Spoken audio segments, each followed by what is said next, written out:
beginning, I am pleased to recognize an individual who, although not an employee of the school district, works on behalf of our children and community each day and does it. He's a member of our Rocky Point family. The individual of whom I speak is Miss Lisa Laurie, who is our school crossing guard and works for the Suffolk County Police Department.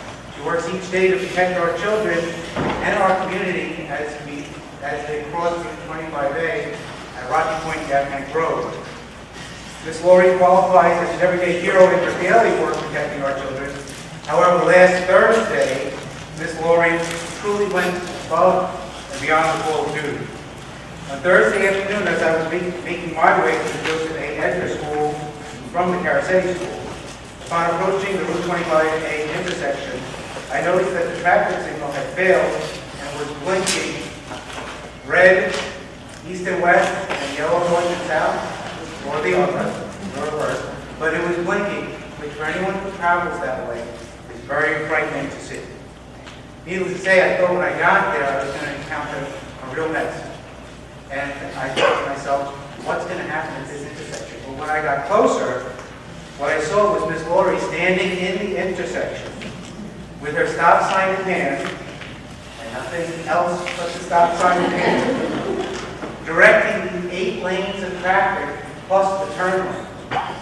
Upon seeing this, I remarked to Mr. Greg Hilton, our school business official who was with me, that it took a lot of guts to go into that very dangerous situation and control all of that traffic.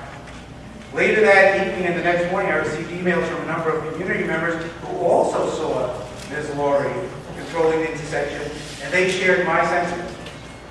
Such a courageous person deserves to be recognized, and so Friday afternoon I went to speak with Ms. Laurie about her efforts. Not surprisingly, she thought nothing of it and didn't think it was noteworthy. Moreover, while discussing her actions, Ms. Laurie stated, well, I just wanted to make sure the buses were not delayed and the kids would be home on time. Selfless and courageous acts such as this should not go without recognition. For that reason, tonight, on behalf of the school district, I am honored to recognize Ms. Lisa Laurie for her extraordinary actions to safeguard both our children and our community. In addition to our recognition, I have a certificate for Councilwoman Jane Bonner, who could not be here this evening. Also, we are honored to have with us tonight legislator Sarah Anker, who will be recognizing Ms. Laurie. So at this time, I would ask that Ms. Lisa Laurie come forward to be recognized by legislator Anker and by me on behalf of Ms. Councilwoman Bonner.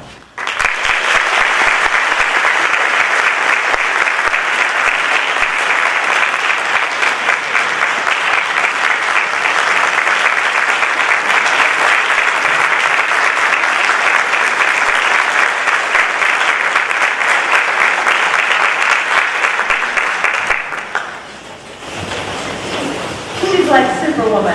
Can you see? And I have to say, I actually was driving past as you were out in the middle of the road, and Kim was with me, and I'm like, what is she doing, and what's going on? And we were in a state of confusion because, again, like Dr. Rickman said, there was the lights were flashing, and there was a little bit of confusion down the road. But as soon as you got into the middle of the crossway, you saw this very petite, tiny woman with her red stop sign, her medal of honor, and she was controlling the traffic. I mean, someone's got to do a research paper on this because she is so incredibly powerful to be in a chaotic situation and create that type of control.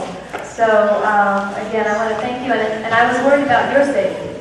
You put your safety on the line for so many other people, and that is absolutely selfless and incredibly humble. So it is my honor to present you a certificate of notable recognition for your brave and powerful service for our community. And again, I just applaud you many times. So.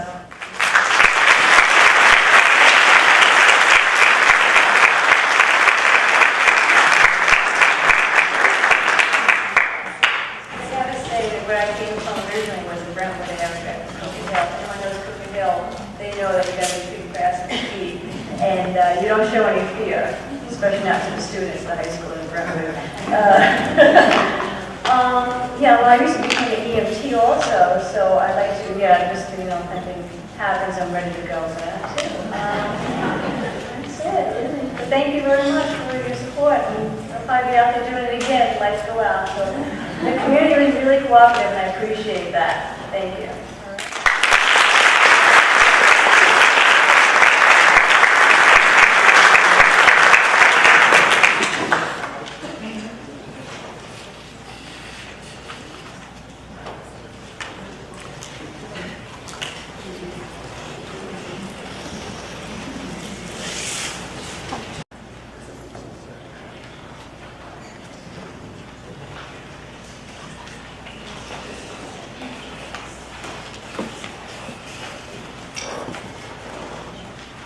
Well, in reference to the agenda item pertaining to new rules about public comments, at the August Board of Education meeting, that rule was enforced.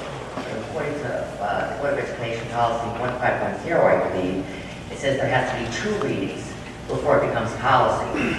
So why was that enforced at the August Board of Education meeting when it was only 1 reading? The second reading will be at this Board of Education meeting, then it should become policy. Actually, Mayor, I'm glad you asked, because I think there's some misunderstanding out there. What was adopted at our last meeting was a procedure, a protocol for us to run our meeting. The first reading of the new policy will take place tonight, with the second reading scheduled to take place at our next meeting. But those procedures were put in place by the board in order to maintain and manage the public comment section of our motions. Okay, but it has not become board policy as of yet, correct? It was not a policy, it was a procedure, it was a rule of order. Okay. I'm a little confused at what that, Rules of order are those in which the board uses to manage its meetings. The policies are the policies, the written policies of the district. They will reflect upon those rules, but in absence of an existing rule, an existing policy, the board can adopt a rule, which is what we did.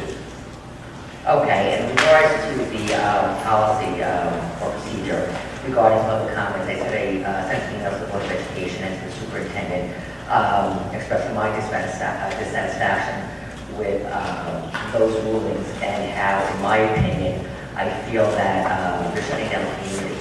We should be encouraging community members to attend Board of Education meetings, not discouraging them.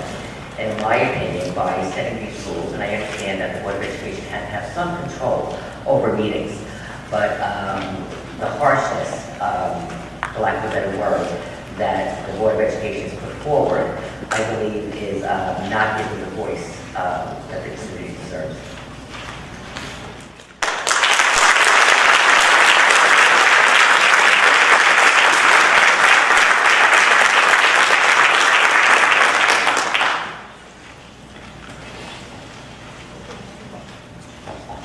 Anyone else? We'll move to the formal agenda at this point. First item up are the minutes.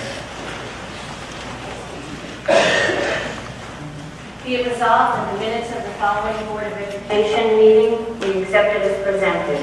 The regular meeting, August 26, 2013. Second.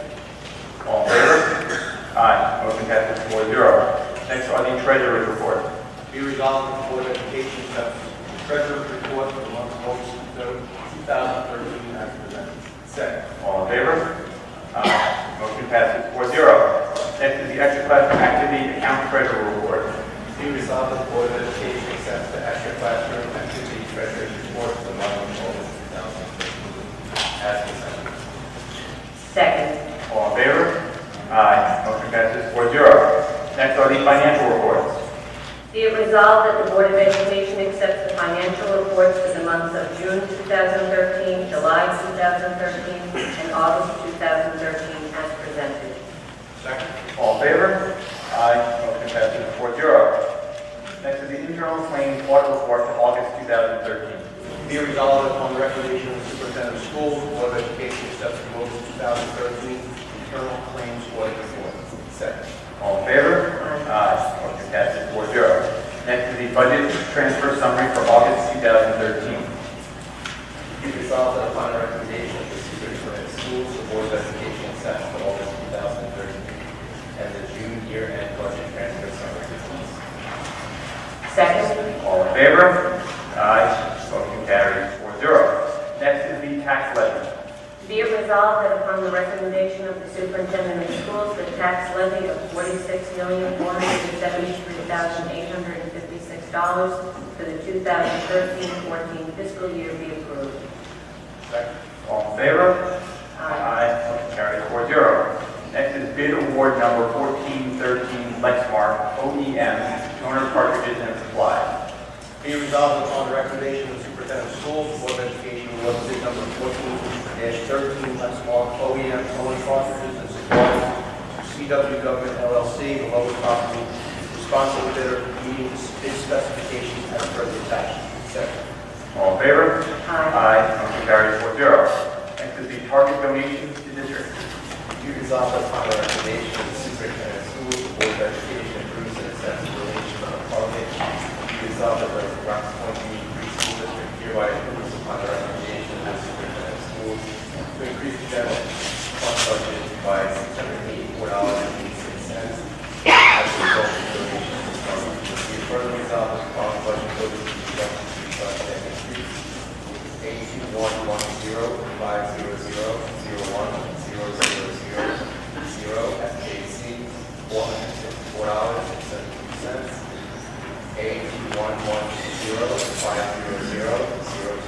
A211050020000 JE $230.40. Second. All in favor? Aye. Motion carries 4-0. Next is time for kids donations. Be it resolved that upon the recommendation of the superintendent of schools, the Board of Education accepts the donation of 1,300 time for kids student subscriptions for the Joseph A. Edgar Intermediate School and Frank J. Carasetti Elementary School, paid from a voucher issued as a result of a postcard campaign sponsored by the PTA, valued at $5,200. Second. All in favor? Aye. Motion carries 4-0. Thank you for the PTA for their continuing hard work. Next is the Rocky Point Teachers Association donation. Be resolved that upon the recommendation of the superintendent of schools, the Board of Education accepts the donation of a refrigerator valued at approximately $488.80 from the Rocky Point Teachers Association. Second. All in favor? Aye. Motion carries 4-0. Next is the Rocky Point Booster Club donation, tennis tutor. Be resolved that upon the recommendation of the superintendent of schools, the Board of Education accepts the donation of a tennis tutor plus ball machine with wireless remote valued at approximately $1,500 from the Rocky Point Booster Club. Second. All in favor? Aye. Motion carries 4-0. Thank you to the boosters. Next is Music Therapy Services Agreement, 2013-2014. Eileen B. Morris. Be it resolved that upon the recommendation of the superintendent of schools, the Board of Education authorizes the Rocky Point Union Free School District to enter into a service agreement with Eileen B. Morris, LCAT, MT, DCB for music therapy services for the 2013-2014 school year as per the attached. Second. All in favor? Aye. Motion carries 4-0. Next is Assistive Technology Evaluation Services Agreement, 2013-2014, Accessible Learning Technology Alternatives. Be resolved that upon the recommendation of the superintendent of schools, the Board of Education authorizes the Rocky Point Union Free School District to enter into a service agreement with accessible learning technology alternatives for assistive technology services to special education students for the 2013-2014 school year as per the attachment. Second. All in favor? Yes. It's not on the, I didn't see it on the second. Yeah. I didn't see on the left. There's the review and revision, and then it's if then it's on that. That's what it's attached. That's what you-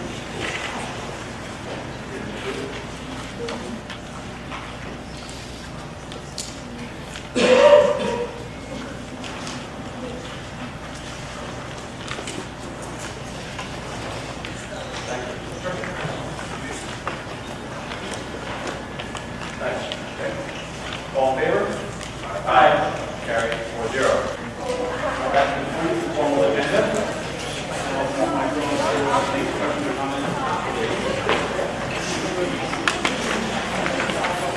Permission to address the board.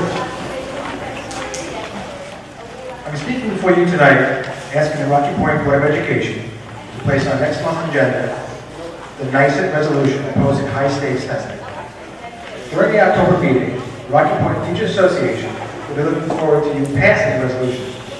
Several districts in Suffolk County have already passed the resolution, such as Central Islip, Comstock, Deer Park, Middle Country, Riverhead, Sable, West Islip, and Smithtown. In addition, the following districts are considering or are committed to passing the resolution: Brentwood, Cold Spring Harbor, Connecticut, Hampton Bays, Sachem, and Southampton. We want you to support the teachers, parents, and students of the Rocky Point community in the fight against standardized testing. The over-reliance on high-stakes standardized testing has multiple negative implications towards our schools. To name a few includes narrowing the curriculum, teaching to the test, test anxiety in our children, and additional costs to our district, which is not provided through state aid. As educators, we strive to provide the children at Rocky Point a quality education that will enable them to become lifelong learners and positive contributors to society. We believe you share the same goals. The RPTA is urging you to help us benefit the public school system and stop this madness of high-stakes standardized testing.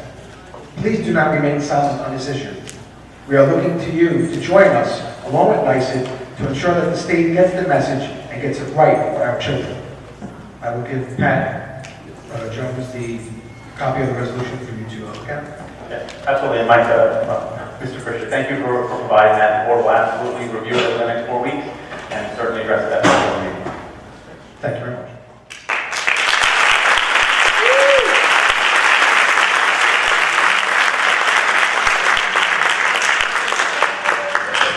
I have a comment and 2 questions that I'll talk really fast so I get them both in off the end. Number 1 is it would be helpful if the agenda were on the website earlier than it was this month. I checked last night at 8 o'clock, it wasn't there. It was there this morning at 7 o'clock. I didn't have to work today, so I really didn't get a chance to check it out. So if it could be put on sometime over the weekend so that we have a chance to check the stuff. I absolutely hear you and agree with you. We will strive to get it posted earlier. Our challenge is getting it to the board so that we can review it before it's posted, but we will absolutely try and strive to meet that challenge. Okay, thank you. My other question is a budgetary question on instructional. My other question is a budgetary question. In the last 2 months, you've hired 15 special ed teachers. I'm assuming we need them, so I'm not even questioning that. But hiring 15 teachers in one area, which comes to a total cost of $813,255, probably with benefits and pensions, it easily hits $1 million. Was this factored into the budget last year? Did you know you were going to do this? It's a lot of money. The first of 5 of the teachers we referred to were replacements in the target. And a couple of things that aren't factored into the budget in tremendous detail are pretty much all the big expenses associated with special ed. If you recall, and you go back to the presentations from the budget that's still on the website, you'll see that it says no changes in staff except in those that come out of the CNC or special education. The special education budget is set as a whole, with a certain amount of money dedicated to the instruction in district, a certain amount to the local data district, a certain amount to part placement out of district.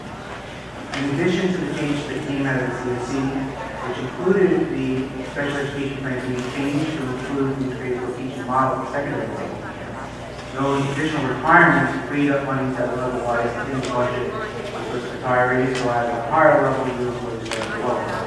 Between those 2 factors, it enables us to fully implement at the 6-12 level the integrated teaching model, which is intended.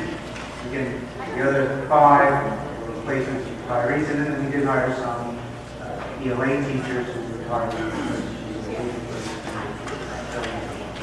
Okay, so the money's there. The money's The money's there. Okay, my last question is, at the last meeting, I did make a request for a change to the minutes. 75 other people supported my request. I think it's only fair. I have a feeling I know what your answer is, but I don't like being ignored, so I would like an answer to my request. Even though I know what you're going to say. Let's play politics. Well, I hope I don't disappoint you. The minutes are presented to reflect the board's business. We, as the board, believe they did. We voted to approve them, and we're not inclined to change them at this time. Okay, thank you. Hi, I'm Erica Watson. I just wanted to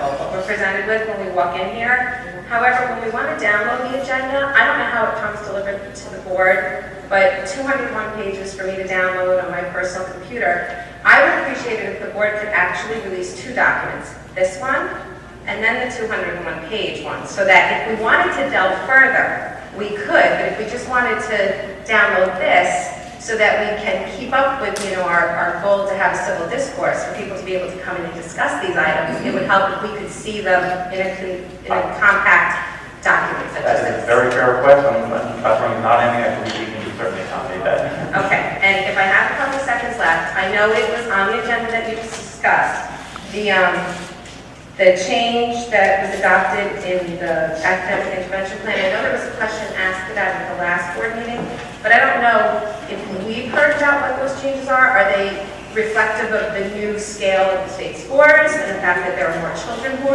are supposedly in need of AIS services, even though they weren't before? Is that what this change is? Yes, I mean, I'll Dr. Rung elaborate further, but this change was to reflect on the rules that came down from the state. My understanding is it didn't impact in terms of it didn't put any more of our students into the AIS program because of where we had already drawn the cutoffs for our district. But Are we following the state's guideline, their recommendation of 299? yes, I believe so. Yes, well, different 33116 BOE. As I stated at the last board meeting, at that time, since we hadn't received guidance from the state, so we set our own guidance. We set that at a more rigorous level that the state ultimately came down. So the plan now reflects compliance with the state. So in terms of those numbers, we didn't change in terms of who gets AIS. So no one has been removed from AIS as a result of it. Although parents, if they want to, could still say, based on the new guidelines, I choose not to have.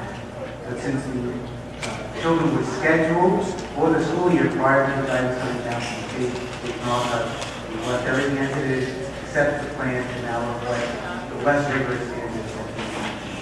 Okay, thank you.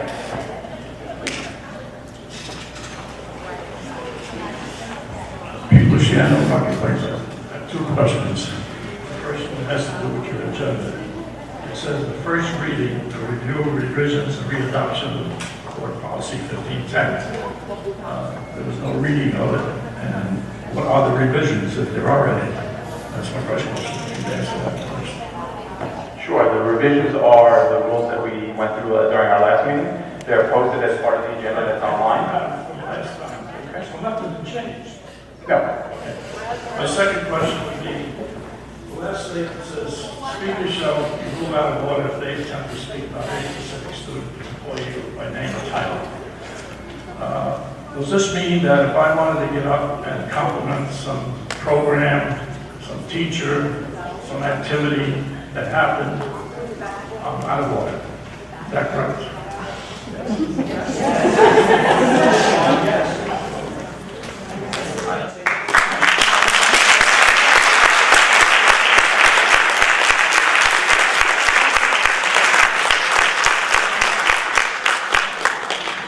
Correct. If you came up and without prior notice of the board, wanted to speak directly about a staff member, you'd be out of order. However, as you can see, on a monthly basis, or I guess it's on every other month right now, we have, it's actually my favorite part of any board meeting, is when we do a great deal of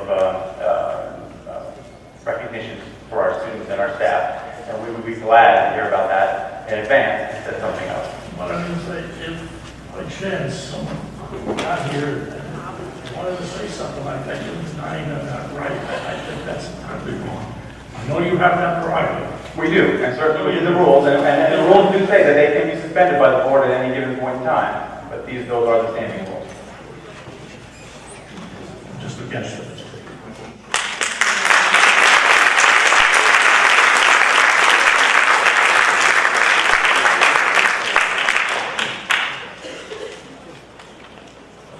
Cole O'Neill, Rockport resident.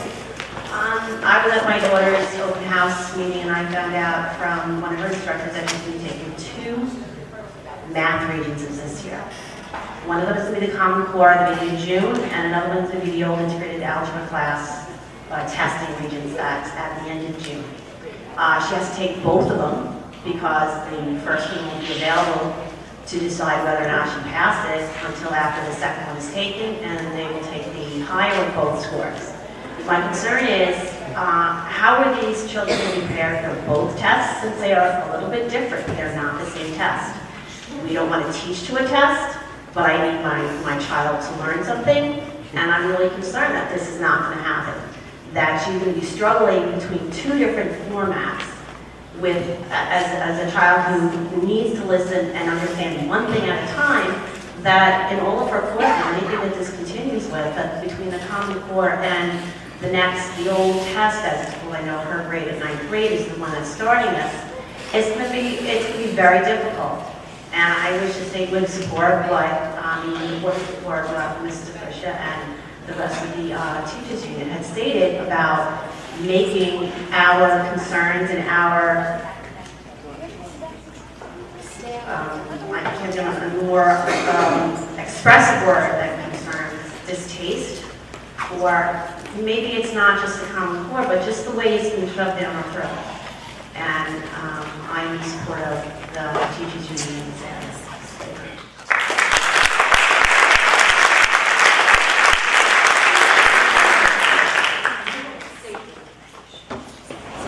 Hi, my name is Lisa McAvoy. I have 3 children in the district, one in 9th, one in 5th, and one in kindergarten, who is my greatest concern right now with all the high-stakes testing that she has to look forward to for the next 13 years of her life. I appreciate Ms. Patricia getting up and asking for the resolution against the high-stakes testing. I want you to know that research shows that tests given to young children under the age of 8 are not reliable or validity. According to several organizations, including the National Association for the Education of Young Children and a few others, tests given to children younger than 8 often produce misleading results. Young children can't sit or concentrate for long. They may not understand the questions or what is expected of them, and their performance is affected by anxiety, hunger, fatigue, and stress. Because of this, the odds that a test at a kindergarten level will give an accurate results are about 50-50, the same odds as flipping a coin. My daughter's 5 years old. I spoke with the elementary principal about my concerns, and I understand the testing and why it's given for the SLOs and the APGR, but I do still have great concerns, and not just for kindergarten, but for when she's in 1st grade and 2nd grade and 3rd grade and on up, that this is setting a precedent I do not want for my child. FGC is filled with children under the age of 8, and this can be harmful to them. Child psychologists, early childhood experts, educators, administrators, and parents in every state of the country join in public debates right now, detailing the damages such tests can cause to our young learners and our public schools. I have a list that includes over 75 school districts across New York State who have advocated for their children's rights and have adopted resolutions against the standardized testing. And I'm wondering why Rocky Point is not on this list, and I'm hoping that we soon can be. And I'll leave that over here. Thank you.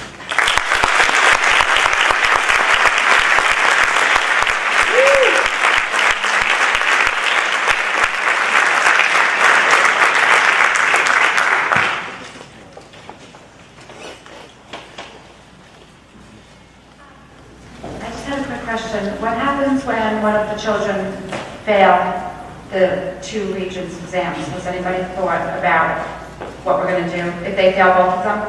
Which one do they take? Which one do they go to summer school for? Which one do they retake? And we're not going to have scores for one before they take the second one. And one is integrated algebra and the other one is Common Core algebra. But from what I'm understanding, they're only going to be learning Common Core algebra this year, and then they're going to have to take an integrated algebra test during Regents Week and a Common Core Regents exam the first week of June. Are they going to try to squeeze in integrated algebra in the 2 weeks in between June 3rd and the integrated algebra Regents exam? I don't know how I just have no idea. I mean, we had 15 kids in 8th grade pass the New York State math exam. And now, all of a sudden, we're going to have all these kids in 9th grade taking 2 Regents exams. They're in math labs, not AIS math. You know, there's a huge debate right now between math lab and AIS math to begin with. So I was just wondering if anybody has taken that into account, if they would fail in both. What do we do? you fail to vote, if the student fails to vote, we certainly would just consider vote to be a failure, and then we would move on, whether it be with the test prep in the summer, test prep in the year, and a new test. The state is not going to offer both tests forever. I'm not sure, Dr. Lewis, is it one time or is it more than one time? Right now, it's June, and I believe that the old regions, for lack of a better word, was, It's gone. and the expectation is that we will come.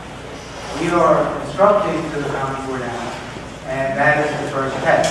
It's concerning that the state has decided, because in my opinion, it shows lack of confidence on the part of the state, to have us teach the Common Core this year, the test is being in June, and say, but there's another one there, just in case it was the old standards. Given that some of that learning to the old standards has taken place in previous years, that's not what we're teaching to. We're teaching to the new standards. So the first test should be the test. But it's also very concerning that the state has created an environment now with that new region that we don't have the scores as we used to have them within a day or so in order to determine whether the student has passed or not passed the exam. And that's why the state is saying you can offer both. And the state's not mandating that we offer both. It is not. It is a district option, and we have opted to go that route because in the absence of being given information on how our students do, it's going to be controlled outside of the district, and the fact that the Common Core being implemented for the first time this year and being implemented based on modules delivered to us by the state in a slow drip method, so that we are, well, we're ahead of we're not that far ahead of the case. It has put us in a very bad situation, similar to what we were doing with 380 assessments last year. So while it is certainly not a great situation, I think it's in the best interest of kids to put the option, to put both tests out there to change the state up on that option. Will they be able to, if they just barely passed the integrated algebra, or barely, let's say they got a 64 on integrated algebra, and they got a 40 on Common Core algebra, will they be able to make up the integrated algebra over the summer? My understanding is, that's why I asked about Dr. Lucas, that test is gone. After June, it's gone. That's my understanding. So it's like throwing a soccer ball in the middle of a football game. That's been the experience we've had throughout, including the 380 assessments. Okay, I'm in full 100% support of the teacher's resolution and to go against standardized testing. So please consider it.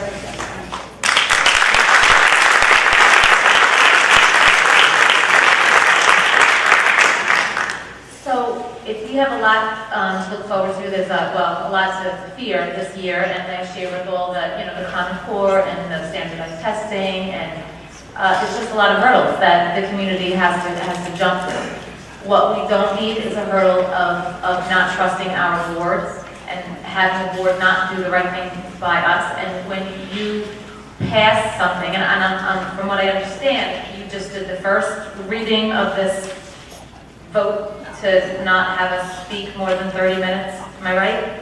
And then there's another vote next time?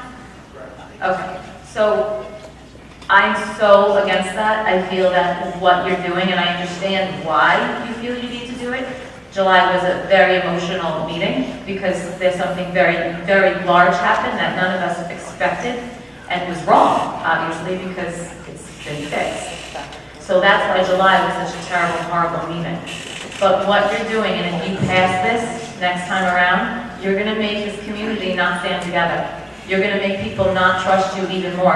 This is a tough year. We need to work together. So I'm imploring that you take back what you were saying about people speaking, because we are a community, we're knowledgeable, we're intelligent, we're caring, and you basically are treating us like caged animals, and I can't have that. In the face of a letter that went out to the entire community, bad-mouthing the majority of us, we can't have this. I need you to think about taking back that decision that you want to limit our voice in this community.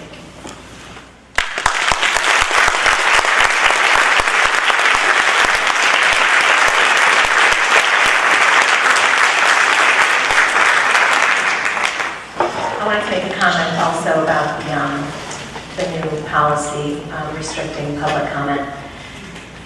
6 years coming to board meetings, and I can say the only time in 6 years, and I maybe missed 1 or 2 meetings in those years, that I've seen things go really long and get really passionate was at that July meeting. I've never seen that before. I've always seen, for the most part, really respectful discourse between the two parties. So I also would say I hope that you reconsider and look again at what you're voting for next month, because it's not going to help open up communication. We've worked so hard.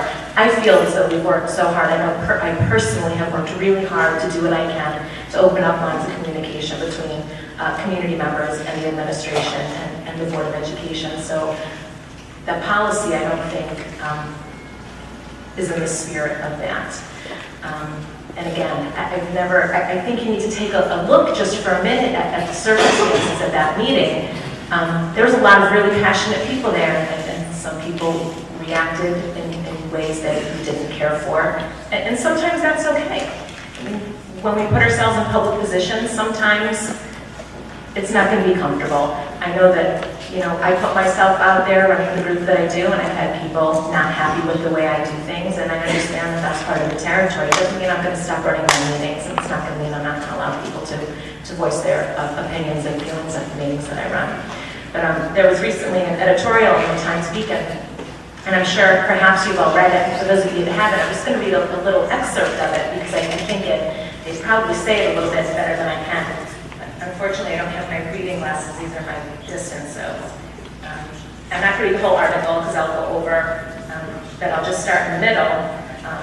And it says, it was talking a bit about FOIL and things like that with public body meetings. So it says, it is a cause for concern, therefore, to see a recent attempt by a school board to restrict public comment beyond what is fair and reasonable.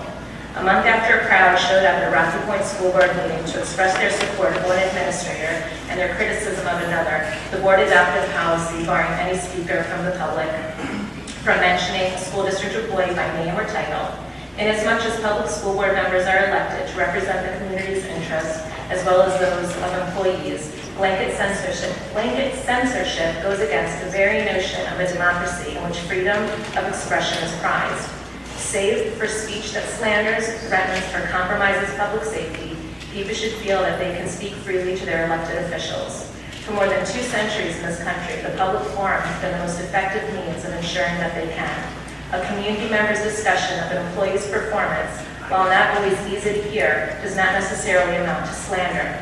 What's more, school boards and districts are not responsible for the statements that non-staff and non-board members make. By prohibiting all mention of the people whom we expect to be held accountable, the school board severely curtails the public's chance to air concerns, ask questions, extend commendations, make requests, and yes, even offer constructive criticism. In essence, stifling conversation. Public comment sessions represent good faith efforts on this part of elected officials to encourage dialogue and receive valuable input. Approaches that control the public's communication to avoid controversy rather than ones that handle isolated problems as they arise, give the impression that the board does not want to hear what the community has to say. As we urge Rocky Point School Board to reconsider its decision, we encourage other school boards to consider the new policy a cautionary tale of how not to react when confronted with public comments and to listen to those who elected them.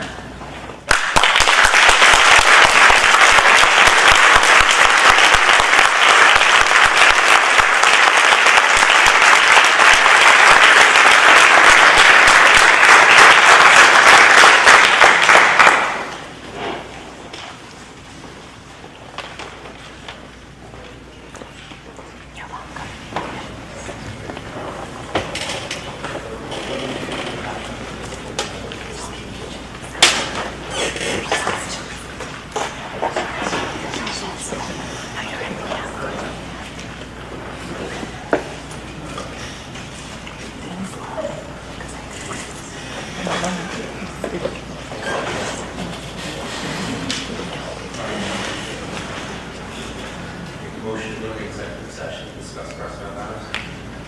Second. All in favor? Aye. Carries 4-0. Done with it. Yeah. Our work here is done. Yes.